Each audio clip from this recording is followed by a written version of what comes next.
गुस्से में मैं खामोश हो जाती हूँ और मेरी खामोशी इतनी तल्ख सिचुएशन इख्तियार कर लेती है कि मेरे फेस के एक्सप्रेशन जो है वो साइलेंट किलर होती है, साइलेंट किलर, कि दूसरा बंदा बोलता रहे मेरी जात को कोई फर्क नहीं पड़ता, लेकिन जब मैं बोलती हूँ तो फिर मैं दूसरे को बोलने के काबिल नहीं छोड़ती।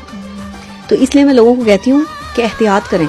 मेरे साथ पंगा इज नॉट मेरे चंगा। साथ ना मेरे साथ पंगा नॉट चंगा, क्योंकि मैं पंगा ना लेती हूँ ना लेने देती हूँ।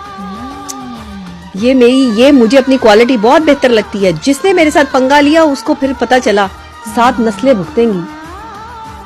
मैं कभी पंगा नहीं लेती, कभी भी मैं किसी से पंगा नहीं लेती। पहला पंगा मेरे साथ लिया जाता है लेकिन उसको खत्म मैं करती हूँ, तो लोगों को लगता है कि शायद मैंने शुरू। वो कहते हैं ना कि मोहब्बत करने वालों के दिल में बसती हूँ और नफरत करने वालों के दिमाग पे राज करती हूँ। यही मेरा स्टाइल है। हम सर फिरे बिगड़े हुए नवाब है, पढ़ लो हमें, हम तो खुली किताब है।